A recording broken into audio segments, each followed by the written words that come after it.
Meus irmãos, nós queremos dizer à igreja que nós estamos já há vários dias, várias terças-feiras, tratando sobre o fermento dos fariseus.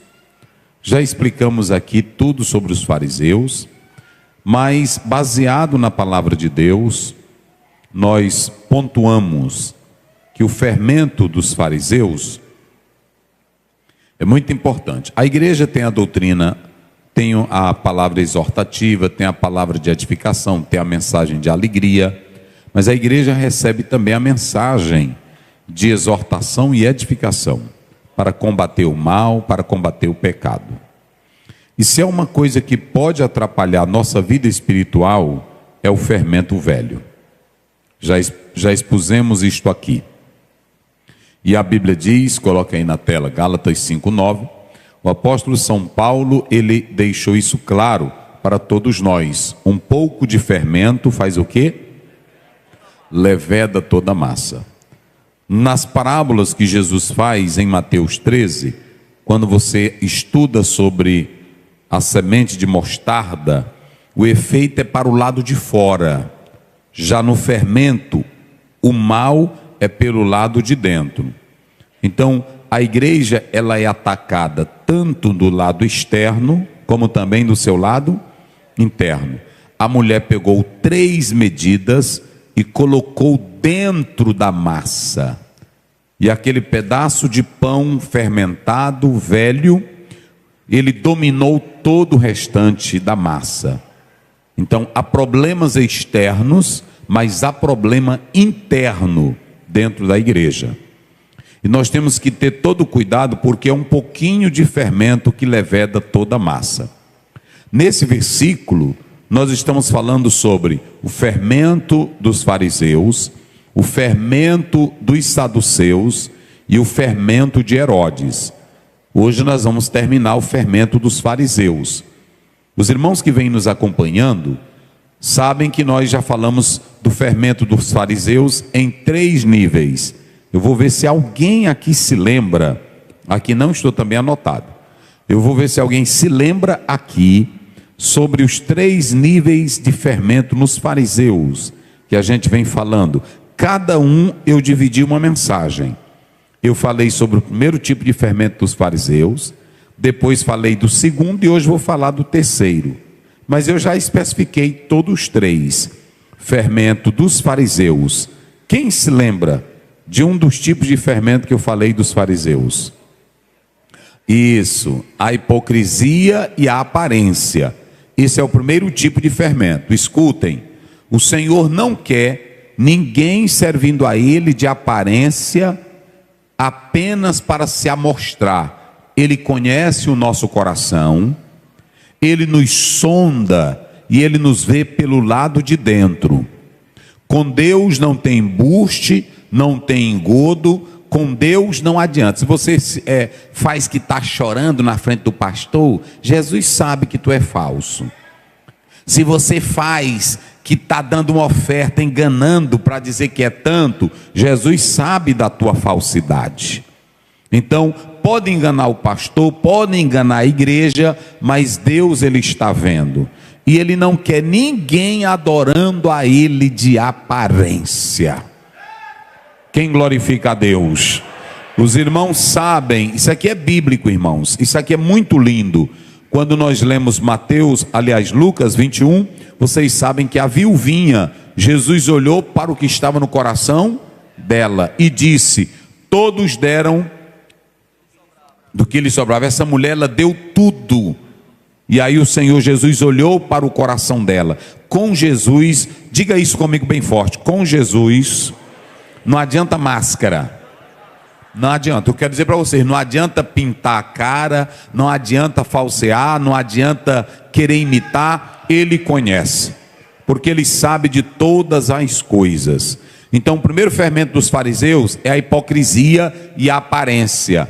Ele dá uma oferta zona, está lá em Mateus 6, só para os outros observarem. Ele dá dízimo só para os outros verem. Ele é aquele que faz na igreja para ser notado. O Senhor não quer nada disso. O Senhor quer quando o coração é motivado com algo puro, verdadeiro e sincero. Então, o primeiro pecado dos fariseus, nós explicamos aqui, é o fermento da hipocrisia e da aparência. Quem se lembra do segundo pecado ou do segundo fermento? Agora nós vamos falar hoje sobre esse segundo, religiosidade cega. Mas antes de eu falar da religiosidade cega, eu falei de um terceiro. Qual foi o terceiro que eu falei? Legalismo farisaico. Escute bem, irmão, isso aqui é muito importante, porque eu não estou falando apenas de um nível só de fermento. Eu estou falando da aparência, eu estou falando da hipocrisia, fazer um papel de ator, fazer um papel que chora. Olha, no dia que você... Eu choro, irmão. Tem irmão que me pergunta: pastor, o senhor chora? Eu choro. O senhor fala línguas? Falo. Agora, eu não gosto de aparência. Eu já vi pessoas que fazem, que estão chorando e não derrama nenhuma lágrima. Eu vejo pessoas pregando, aí ele fica: meu Deus, meu Pai, e não tem lágrima nenhuma. Para que isso, irmão? Qual é a necessidade de eu imitar que eu estou chorando só para motivar o povo? Irmão, se eu chorar, é da alma, é do coração. E outra, não é para o povo ver as minhas lágrimas, é Jesus me tocando, é Jesus me quebrantando, é Jesus me amassando. Oh, glória a Deus! Então, por isso que o Lorival Freitas diz que tem uns que passam cuspe nos olhos, finge que chora, mas não sente nada não. É assim mesmo. Já vi, foi muito. Olha, eu já vi os pregadores: Jesus está batizando. Aí o irmão está aqui, ele não está fazendo nada, e aí ele nem chora, nem nada. Aí fica... O Senhor não quer nada de aparência, de hipocrisia. Não quer. Então, aí vem o legalismo. O que é o legalismo, pastor Aziel? É quando você faz algo querendo o favor de Deus. Eu vou fazer isso porque eu quero isso de Deus. Está errado. Nós não recebemos o favor de Deus porque fazemos algo para Ele. Recebemos o favor de Deus porque a sua graça é maravilhosa, meus irmãos. Olha, nunca bote isso na sua mente: eu vou fazer isso. Se você quiser agradecer, se você quiser colocar teu corpo a serviço de Deus, pode fazer. Mas nunca pense que Deus é tocado pelo que você dá para Ele. Não. O Senhor Deus, Ele responde é porque Ele é gracioso, Ele é maravilhoso. O que Deus quer? Ele quer um coração que responda pelo quebrantamento, pela humilhação, pelas lágrimas. 2 Crônicas 7,14. Se o meu povo que se chama pelo meu nome se humilhar. Então eu tenho que atrair a graça de Deus para com a minha vida, é eu me quebrantando, e não eu doando algo para Ele me abençoar. Então não é o legalismo, porque tem irmão que tem a ideia: quanto mais coisa ele fizer para Deus, mais ele vai atrair a atenção de Deus. Negativo. Olha, antes de você fazer algo para Deus, Ele quer um coração que lhe ame de verdade. Isso, escute bem isso. Antes de você fazer alguma coisa para Deus, Ele quer o teu amor para Ele, porque Deus não ama coisas, Deus ama um coração quebrantado. Então coloque isso na sua mente. Eu vou só dar um exemplo para vocês. A igreja de Éfeso, Apocalipse capítulo 2, vocês sabem, ela tinha 9,9 de aprovação. Mas o que foi que Jesus disse para ela? Apocalipse 2,4: deixaste o teu primeiro? Pronto. Ou seja, tem igreja que tem muita obra, pensando que Jesus está ligando é para a obra dela. Nós aqui construímos, mas nós construímos é para colocar os crentes, é para os crentes estarem juntos e unidos, mas nós não construímos para atrair Deus. Deus não está atrás de tijolo, de banda, Deus não está atrás de ar-condicionado, Deus está atrás de um coração que ama de verdade. Então, coloque isso no seu coração. Não faça nada para chamar a atenção de Deus, mas tenha um coração disponível para Ele. Deus, irmão, Ele quer um coração que lhe ame de verdade. E quando esse coração ama de verdade, ele se volta para aquele coração. Então, o legalismo é quando eu faço para me obter de Deus. É isso que é religiosidade. Religiosidade é quando eu faço para chamar atenção, é quando eu faço por obrigação. Graça é quando eu vejo que eu não posso fazer nada, mas que o Evangelho faz tudo pela minha vida. Não é por mérito, diga isso bem forte, não é por mérito. Não, por isso que Paulo disse: olha, eu não sou digno de entrar nesse ministério, mas o Senhor me teve por fiel. Não é porque tu corre, não é porque tu fala bem, é porque Deus sabe o que tem no teu coração. A Bíblia diz em 1 Samuel 15, 22. Aliás, 1 Samuel 15, quando você lê 7, 8, a Bíblia diz, no capítulo 16, diz claramente que Deus disse a Samuel: Samuel, você vê só a aparência, eu vejo o que está no âmago, na essência da alma humana. É por isso, irmão, vou te dar um conselho aqui: não seja crente falso, não seja um crente de aparência. Jesus vê o que está lá. Jesus vê o que está no âmago, pastor Douglas. Não adianta você estar com a carinha aqui um dia, outra coisinha, pode ser: ô pastor, eu te amo. Aí sai com a falsidade. Eu posso ser enganado por ti, mas a Bíblia deixa claro que Deus vê tudo. Pronto, pega aí na mão desse teu irmão e diga: meu irmão, eu quero ir para o céu. Diga: se eu disser que eu te amo, aqui não tem cara limpa não, aqui não tem falsidade. Rapaz, mas é bom ser crente. Quem glorifica a Deus? Então é isso. Então no legalismo, outra coisa, nós falamos do legalismo dos fariseus, mostrando que há um perigo. Qual é o perigo do legalismo? É que quando você faz e não alcança, você fica frustrado. Philip Yancey, naquele livro Decepcionados com Deus, a igreja está cheia de pessoas que não querem mais vir ao culto, porque estão decepcionadas com Deus. Eu fiz um voto para Jesus curar a mamãe, e a mamãe não foi curada. Cadê Deus? Vocês sabiam que a pior coisa do legalismo é a frustração?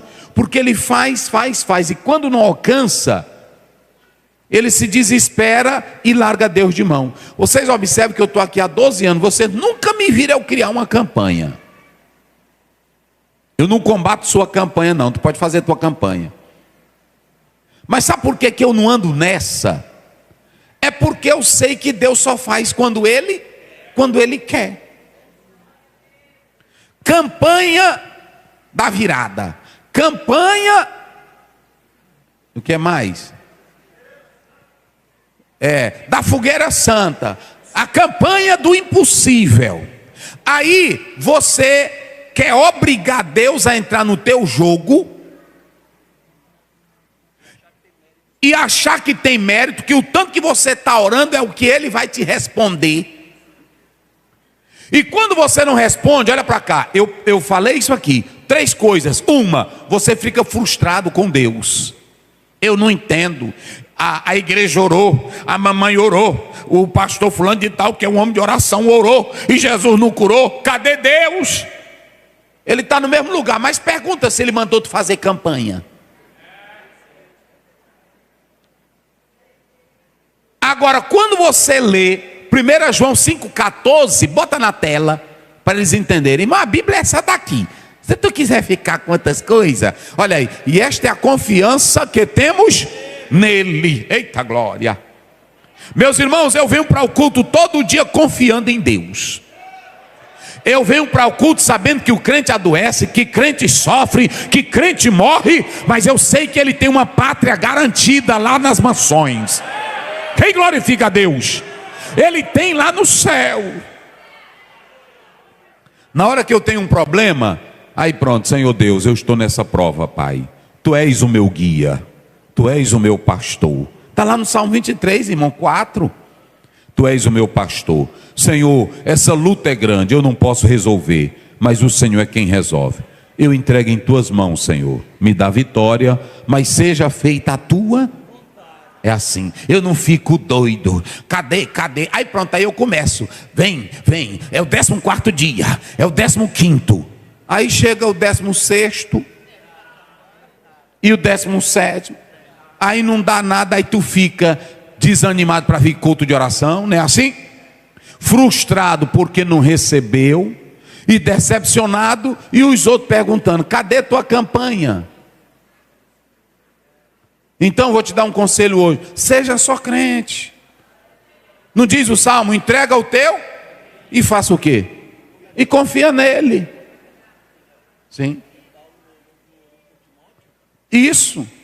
Olha, se vocês analisarem, irmãos, a vida do crente é desse jeito. Se adoecer um irmão, eu oro, não é isso? Paulo teve um problema, ele orou 3 vezes. Deus disse: não, Paulo, aí eu não vou tirar. Eu não vou tirar. Então qual é o nosso negócio? É viver a vidinha. Olha, irmão, tem um cantor que diz: eu vou capengando pela fé. Aí ele diz: me perguntaram como é que tu estás. Eu respondi: eu estou muito bem.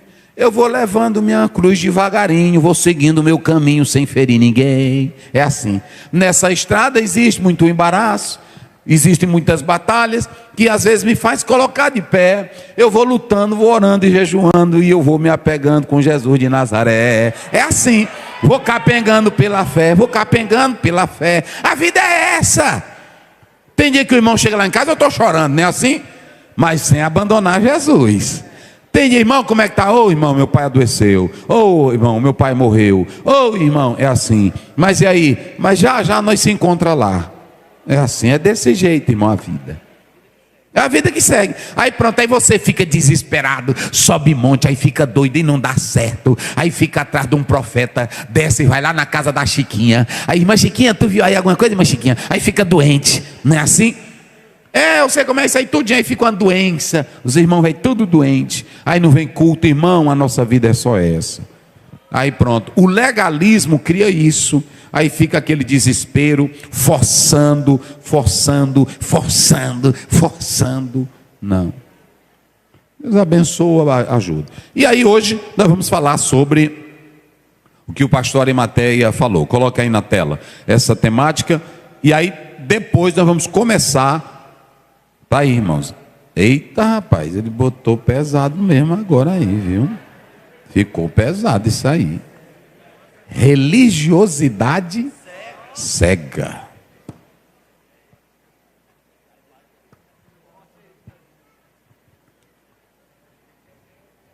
Irmãos, é pesado isso aí. Eu gostei dessa imagem aí, irmão. Porque dizem que uma imagem fala tudo, né? Mas é pesado.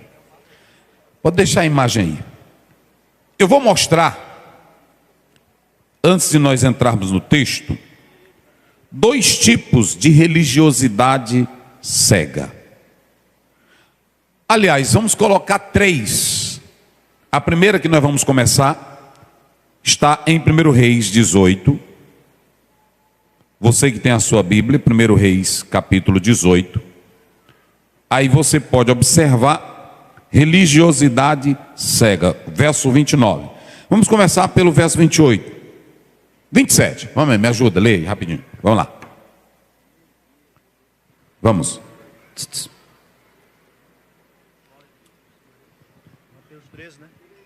18, 27, de 1 Reis. Vamos. Coloca aí, Daniel. Vamos. Sucedeu que 27. Ao meio-dia, Elias começou a zombar deles, dizendo: gritem mais alto, Sim. porque ele é Deus. Pode ser que esteja meditando, atendendo a necessidades ou viajando. Isso. Talvez esteja dormindo e necessite que eu acordem. Isso. E eles clamavam em altas vozes. Olha, religião cega. Se eles já estavam clamando e não tinha resposta, por que eles iam continuar falando?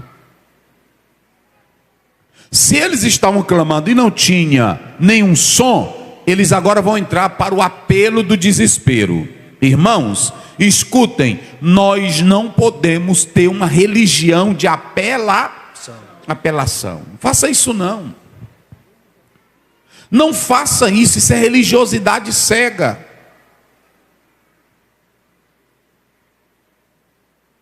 Olha lá, olha a apelação deles. E eles clamavam em altas vozes. Eles gritavam desesperados. Nós aqui pentecostais, nós temos o lado da nossa emoção, mas é uma emoção que nós somos conscientes do que estamos fazendo para Deus. Não é isso? Esse gritar não é gritar de doido não. Eles gritavam em altas vozes. Daí, vai. E se cortavam. Aí agora diz: não, vamos para o desespero. Bota sangue no negócio. Vai. Com facas e com lanças. Isso. Segundo o seu costume. até ficarem cobertos de sangue. Pronto, religiosidade cega. Tem pessoas que estão derramando sangue, gritando, pulando, mas não sabem o que estão fazendo. Isso é lamentável, gente. Isso é triste. Agora vamos lá para a segunda religiosidade fraca. João, no capítulo 4. Olha o que diz aí lá pelo verso 22. Vamos lá. João 4, 22. Leia. Olha aqui. Vamos. Vós adorais o que não sabeis. Como é que pode adorar o que não sabe? Religiosidade cega. Vocês já observaram que tem até crente no nosso meio, que quando o pastor está pregando, ou o irmão, e ele fica animado, o diabo é todo poderoso, aí ele diz aleluia. Não, você tem que saber, você tem que estar no culto sabendo, hein? Ouvir, prestar atenção. Olha, irmãos, deixa eu dizer uma coisa. Eu dou muito valor a um crente que fica aqui atento, prestando atenção na palavra. Porque eu sempre peço a Deus, pastores. Tem irmão que diz assim: pastor, se solte. Mas me soltar do quê? Eu não estou amarrado. Quem tem que fazer a obra é o Espírito Santo quando Ele quer, igreja. Eu quero dizer para a igreja, aí a gente volta para aí, mas vamos lá para Atos 14. Eu sempre estou pedindo isso a Deus, sempre eu peço a Deus. 14, olha aí o verso 8, vamos lá, 14, 8. Eu vou mostrar para vocês o que é um culto pentecostal normal, aonde Deus faz a obra. Vamos lá. E estava sentado em Listra certo homem leso dos pés, coxo desde o ventre de sua mãe, o qual nunca tinha andado. Olha os detalhes, vamos lá. E este ouviu falar Paulo, que fixando nele os olhos. Atenção. Romanos 10, 17, como é que diz? A fé vem pelo ouvir o quê? A palavra de Deus. Quem era que estava pregando? Paulo. Quem era que estava com os olhos fixos em Paulo? O coxo. Ou seja, quem era que estava com sede de ser curado? O coxo.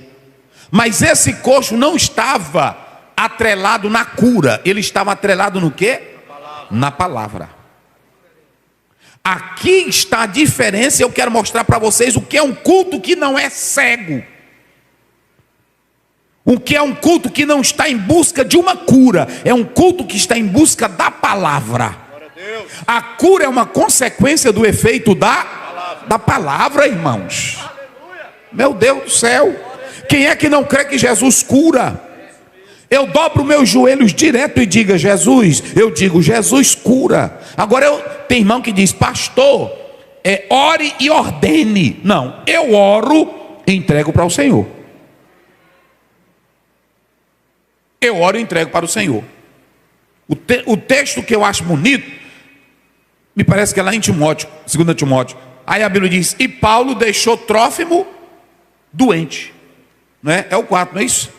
É o 4, finalzinho lá. Ele diz, e Paulo deixou Trófimo. O Trófimo andava com Paulo. E Paulo era um homem de quem? De Deus. E Paulo era usado. Mas Paulo não tinha dom de cura. O Espírito Santo usava ele quando queria. Mas Paulo não tinha dom de cura nele. Porque se ele tivesse dom de cura, ele tinha curado. Nem ele mesmo se curava. Porque ele orou quantas vezes? E aí o que Deus diz para ele? Te aquieta, tu vai morrer doente desse jeito. Tu vai morrer doente desse jeito. A questão não é estar doente no corpo, irmão. A pior doença é a do espírito. Porque pode ser doente. Jesus também não curou Timóteo. Timóteo tinha uma gastrite doida, era doente. A Bíblia lá no grego diz as tuas frequentes enfermidade, não era só uma, porque quando tem problema intestinal, aí dói tudo, dói a cabeça, é assim ou não é? Dói a barriga, dá diarreia, tudo que dói, mexe com a barriga, pronto, acaba. Pois era assim Timóteo, não é isso? Olha aí, 4:20, coloca aí na tela, 4:20, olha, de Trófimo. Irmão, eu gosto da Bíblia, irmão. Erasto ficou em Corinto, Quanto a Trófimo, deixei o doente em Mileto. Quanto a Trófimo, eu vim embora porque eu tenho que pregar o evangelho. Mas eu deixei ele como? E cadê o Paulo da cura, do milagre? Quando vocês vêem esses homens, irmão, escute para cá, olha para cá. Quando vocês vêem esses homens aí, aqui tem milagre, é mentira dele.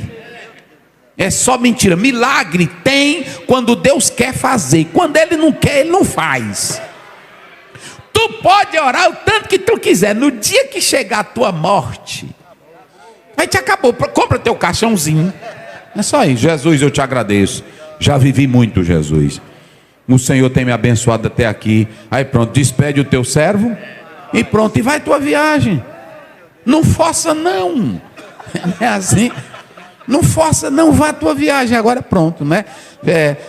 Larga os outros de mão, pronto. Aí o próprio Jesus disse isso para Pedro, não foi? E esse daí, isso não é da tua conta, cuida da tua vida. Se ele quiser que ele me siga, o que é que tu quer? Cuida da tua vida. Então pronto, irmão, é tão lindo a Bíblia, olha para cá. Atos, quando você lê Atos 12, a Bíblia diz que mataram Tiago. E no outro dia quem era que estava para ir para a faca? Então pronto, mas Deus deixou Pedro morrer. Mas por que Deus não livrou Tiago? Será se ele era menos crente? Não, é porque Deus já tinha feito o que era necessário fazer. É por isso que eu não posso dizer assim: Senhor, eu quero isso, isso e isso. Não, eu tenho que dizer: Senhor, eu sei que eu quero, Pai, é um desejo da minha alma, mas seja feita a tua. Porque olha para cá, o que tu queres não quer dizer que vai ser bom para ti. Eu conheço muito irmão que a gente luta, irmão, não entra nessa, mas eu quero é isso. Aí quando dá fé casa, a mulher dá ruim, ou o contrário, ele dá ruim que não vale nada. Aí depois fica dizendo: eu não sei onde errei. Errou que tu não quis ouvir a voz de Deus. Tu quis, foi o teu desejo, tu quis pela aparência. É assim. Aí às vezes fica: eu não sei porque esse problema entrou aqui em casa. Tu sabe. Tu sabe. Não quis orar, não quis firmar os pés direitinho. Senhor, meu Pai, eu amo isso aqui, eu quero, Deus. Mas Senhor, se for para me atrapalhar, tira isso da minha vida, Jesus. Tira isso da minha vida. Quando você chegar em casa, leia 1 Coríntios 10. Um dos pecados que matou Israel foi a cobiça. E hoje é o que mais mata crente, é a cobiça. Pronto, não quer saber de escola dominical de domingo. É cobiçando, eu quero mais coisa, eu quero mais curso, eu quero mais isso, eu quero mais aquilo. Aí vai morrendo. Aí pronto, fica. Então veja bem, a religiosidade cega é algo ruim, meus irmãos. Olha, eu dou muito mais valor de um crente que está sentadinho ouvindo a palavra e perguntando: Pastor Zé, como é isso aqui? Pastor Zé, me explica isso aqui, do que aquele que é um barulhão que você não vê nada de estabilidade nele. Qualquer movimentinho que tem no bairro, ele segue. Qualquer igrejinha que aparece, ele está dentro. Aí a Bíblia diz: é um cego. É assim. E aí se os dois são cegos, cai aonde? Todo dor no buraco. Porque olha, preste bem atenção. Tem irmão que deixa de seguir um líder que tem palavra, que é bem casado, que é verdadeiro, para seguir um que é doido da cabeça. É aventureiro que está inventando coisa. Agora eu ia passando ali, o Saci Pererê estava pulando atrás de mim, mas eu repreendi. Era o Saci Pererê? Era. Mas Deus me revelou. Aí o irmão deixa de seguir quem tem Bíblia para seguir o irmão que está inventando lorota. Aí pronto, e fica contando historinha, não é assim? Aí pronto. A vida foi muito irmão. Uma vez o irmão disse para mim: Pastor Zé, eu sonhei com um pretinho velho, encostado assim. O que é isso? Eu disse: meu Deus do céu, o irmão sabendo que eu sou preto, o que ele quer com o negócio que tá? Sonhou com um pretinho velho. Eu disse para ele: é o preto velho, irmão. Não é? Tem nem noção, irmão. Tem crente que não tem nem noção. E aí no meio da igreja: irmão, sonhei com... Não, a pessoa tem que ver. Não, irmão, isso aqui é o diabo. Isso aqui pronto. Eu li daquele livro desses pregadores da prosperidade. Um diz que estava orando para Jesus se revelar. Olha essa loucura. Eu não vou citar o nome dele aqui, porque tem muita gente que ama esse pregador. Aí lá ele disse que estava orando, quando deu fé, um pretinho pulou dentro do quarto que ele estava orando, um pretinho cambota. Eu fico analisando, irmão, que só bota preto nessas histórias. Podia botar um albino, mas não, só bota pretinho. Aí ele contou que pulou um pretinho na frente dele, aí começou a dizer coisa para ele, e ele foi repreender aquele pretinho que era o demônio.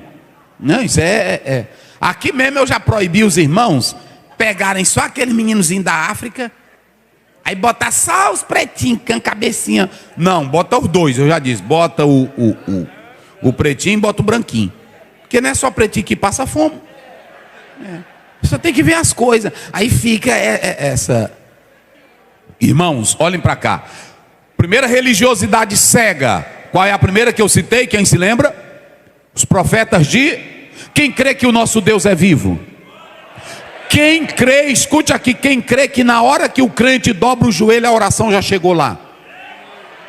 Então o nosso Deus não é surdo, gente. Se eu orar baixinho, Deus escuta. Se eu fizer só mímica, o que ele faz? Ele também sabe, porque em Isaías 59:2 diz que os seus ouvidos não estão agravados. Deus não está querendo saber se tu grita mais ou se tu fala baixo. Ele quer saber da tua fidelidade. Porque se tu fores fiel, meu irmão, Ele atende. Não precisa tu se cortar, não precisa tu fazer loucura. Gente, olha para mim aqui, irmãos. Esqueçam esses homens. Vocês já observaram? Não tem uma pessoa hoje, escute o que eu vou dizer de Deus. Eu sou pastor para pregar a verdade. Não tem um homem que faça sacrifício isolado hoje sozinho. Ele só faz na frente de câmera, na frente de televisão. Já observaram? Mas quando ele sobe um monte, na hora que ele desce, ele diz: eu subi um monte 30 dias por você, mas o envelope está aí. Aí a pessoa se ilude com essas coisas e começa a colocar dinheiro, pensando que vai receber bênção por causa daquele sacrifício. Religiosidade cega. Vamos lá, é religiosidade o quê? Cega. Então veja bem, aqui Paulo está mostrando como é as coisas. Ele estava pregando normalmente, pregando normalmente. Pastor, isso aqui é importante. Meus irmãos do Brasil todo, pregadores, quem é que não crê no poder de Deus para Jesus curar? Mas o Paulo estava pregando. E o que foi que ele observou no meio da pregação? Quem foi que observou? O Paulo. Ele viu um homem, aí o texto descreve a situação do aleijado, que era doente desde do seu nascimento. Só que quando o paralítico, olha para cá, irmão, porque tem crente aqui que quer ser abençoado, mas ele não presta atenção à mensagem nem um minuto. Aí ele sai do culto e diz: o culto está seco, porque o culto avivado para ele é só se eu prometer algo ou revelar algo para ele. E o culto para ser avivado depende de você. Depende de você. Se sentar no banco e ficar conversando, se sentar no banco e ficar com o meninozinho, mas é lindo, ô menino do papai, não vai sentir nada. Tudo tem seu momento e sua hora. Aí o celular todo tempo, não vai sentir nada.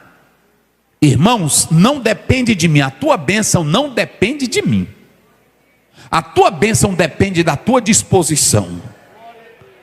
Por que que Eliseu recebeu a bênção? Elias disse: eu não posso, eu não te garantir isso, mas quem sabe na hora que eu for tomado. Aí o Eliseu ficou nessa palavra. Tem mistério no negócio. Eita. Aí ele disse: fica aqui. Ele disse: para onde tu for, eu vou. Atrás da bênção. Quem tem que ir atrás é tu, com a sede de Deus. Oh, coisa boa, meus irmãos. Quem glorifica a Deus?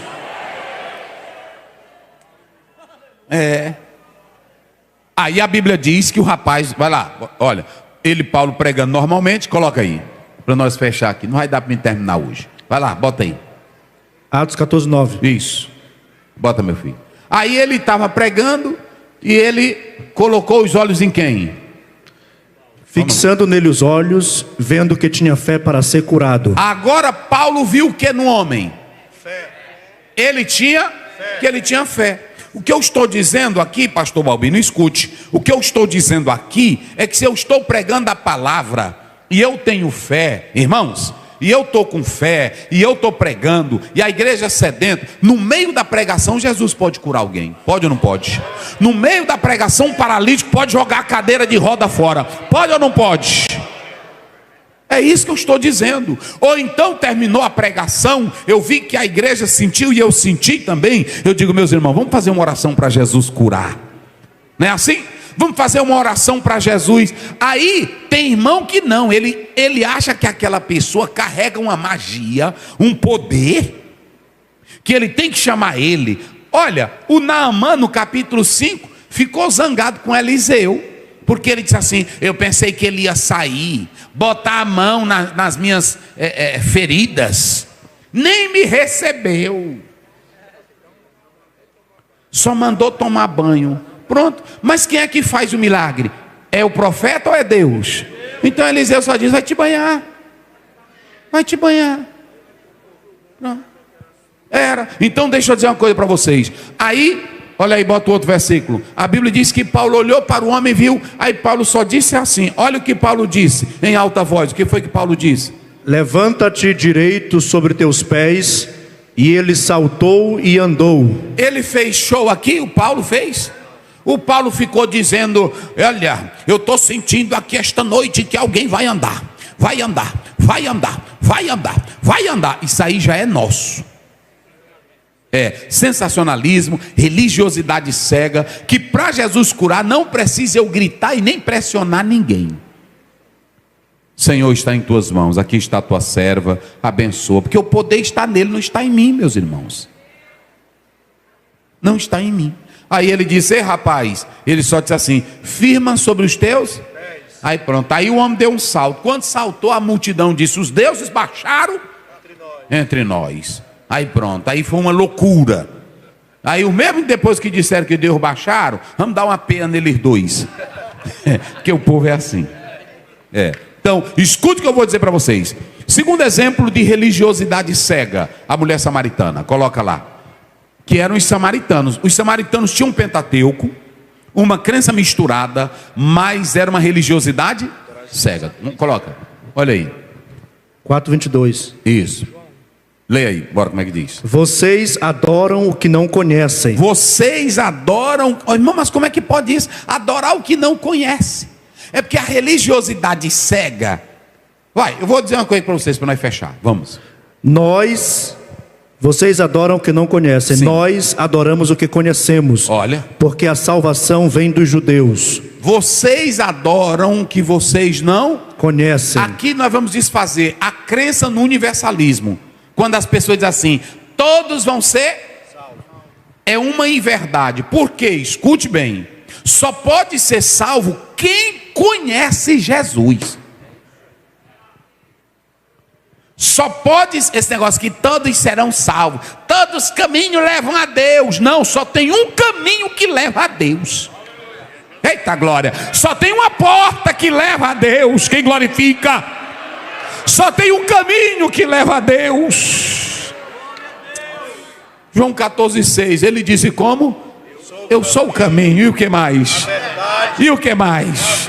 Então larga essa tua história. Um dia desse um rapaz estava aqui, eu no carro, aí ele disse: pastor, é o seguinte, todas as religiões são universidades. E aí eu não queria dizer nada, porque aí eu disse de novo, aí ele repetiu de novo, eu não aguentei, dentro do carro. O Lucas estava.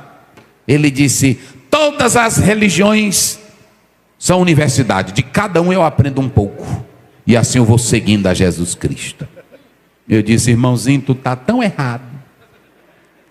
Tão errado, porque o diabo também crê que a questão não é aprender com cada um, é saber que muitas delas estão cheias de erro e sem saber o que estão fazendo. Religiosidade cega. Eles fazem porque os homens ordenam, mas não fazem por conhecimento próprio. Vocês sabiam que Deus não quer nenhum crente aqui dentro dando glória a Deus e aleluia sem saber quem ele é? Vocês sabiam que o culto mais gostoso que pode ter é um crente que sabe quem é Deus? Salmo 100, verso 2: sabei que o Senhor é Deus. Oh glória, oh glória. Quem glorifica a Deus? Quando tu não sabe quem é Deus, tu pensa que tem Deus na madeira, tem Deus na terra, tem Deus no pau, tem Deus que é o panteísmo. Observe que quando os marinheiros viram que o mar estava agitado, o que foi que eles fizeram? Jogaram as cargas e clamaram aos deuses. Era fazendo prece para Deus que nem sabiam. Mas quando chegou lá para Jonas, eles disseram: olha, tu é de onde? E aí, qual é a tua religião? Aí Jonas, que sabia quem era o Deus dele, sabia qual era a fé dele, ele olhou e disse assim: eu sou hebreu e sirvo, olha irmão como é lindo, oh glória, e sirvo ao Deus que fez os céus e a terra. Aleluia. Olha, não adianta vocês jogarem nada no mar, ele está furioso comigo. É por minha casa, irmão, para um crente dizer. E eu fico pensando que o Jonas estava quase desviado, não era assim? Mas ele sabia quem era. Ele disse: essa tempestade vocês podem jogar tudo, mas ele está furioso comigo. Aí os marinheiros disseram: e quem é esse Deus, rapaz? Por que tu fizeste isso? Ele disse: me lance ao mar, o problema sou eu. Agora eu faço que nem os pregadores fazem, né? Que eles abrem um parênteses. Aquele problema, não é assim? Que está lá na tua casa, é tu quem está causando ele. Jonas disse: o problema sou eu. Fica botando culpa em ninguém não. Quando você é consciente, porque tem irmão que peca, aí pronto, é porque o pastor não me visitou. Assuma a tua culpa, rapaz. É assim ou não é? Aí pronto, é porque não estão me botando para cantar. Quer dizer que tu é crente só se botar tu para cantar aqui na igreja? O ministério dele está morto. Morto de quê? Eu chego em convenção, tem dia que ele não me dá uma oportunidade para pregar. Me botaram 2 vezes para pregar na convenção, botaram o meu nome. Eu não preguei nenhuma vez. Aí fica eu: irmão, é esquema. Estão me boicotando. Não é assim? Aí já é tu que não presta.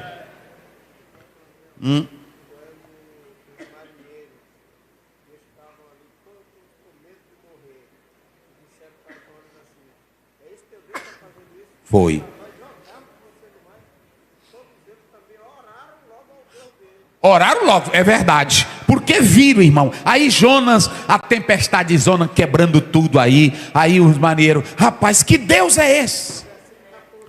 Coloca aí, 14 do verso 1,14, Jonas. Já vamos encerrar, mas é porque é gostoso, irmão. A Bíblia é bem, não é assim?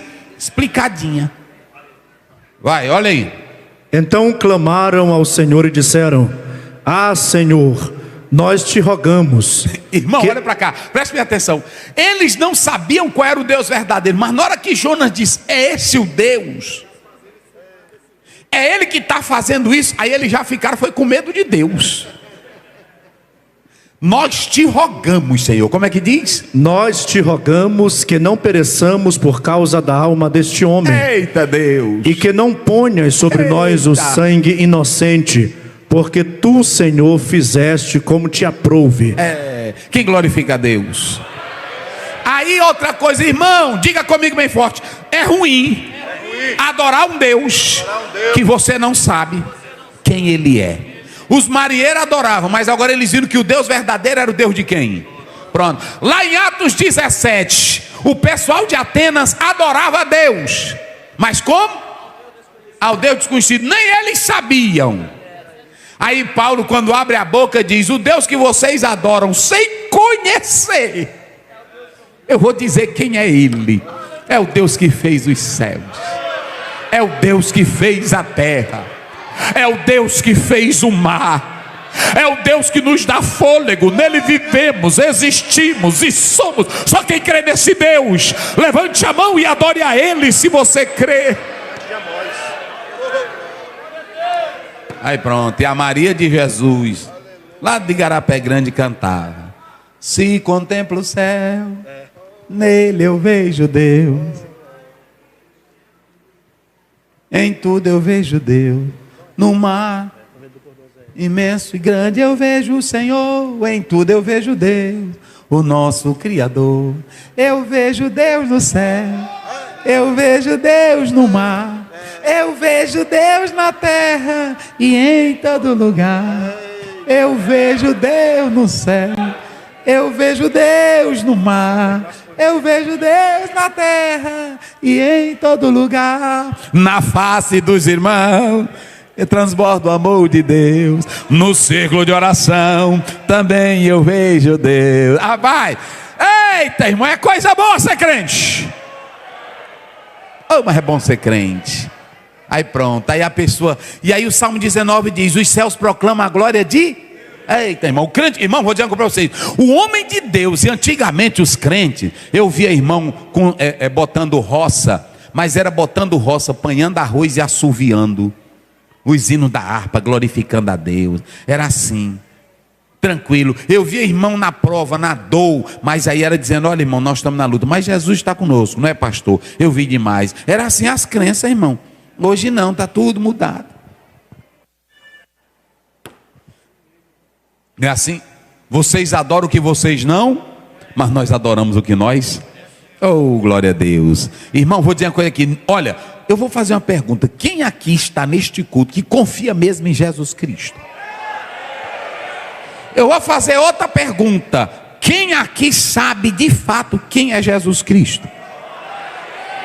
Ontem à noite eu estava sendo entrevistado lá num podcast, e o irmão disse assim: pastor Zé, me fale como é ser um professor da escola dominical. Eu disse: tem dois tipos de professor. Um que tem o conhecimento do Cristo revelado, e o outro que tem o conhecimento do livro. Ele disse: como assim? Eu disse: é o seguinte, quando é só do livro, é que nem Paulo. Paulo tinha todo o conhecimento judaico sobre o Messias, mas quando Jesus apareceu, ele não. Pronto, porque tu só crê em Jesus se for revelado. Tem irmão que pesquisa, tem até pregador, tem teólogo que faz uma exposição bonita, mas é só um conhecimento pesquisado. É por isso que tem muitos que não choram, não glorificam, não oram, não lê Bíblia chorando, o catarro descendo.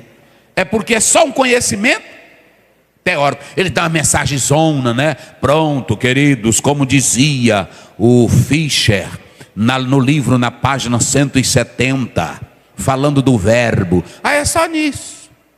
Agora, quando é revelado, não é assim?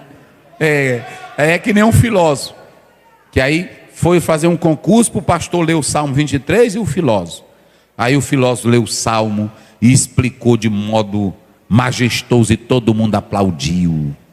Aí o pastor: agora é a sua vez, pastor. Aí ele começou: o Senhor é o meu pastor. Aí começou a chorar. Oh, meu Deus, naquele dia eu estava naquela luta e o Senhor me pastoreou. Quando chegou no quarto, não tinha ninguém que conseguia bater palma.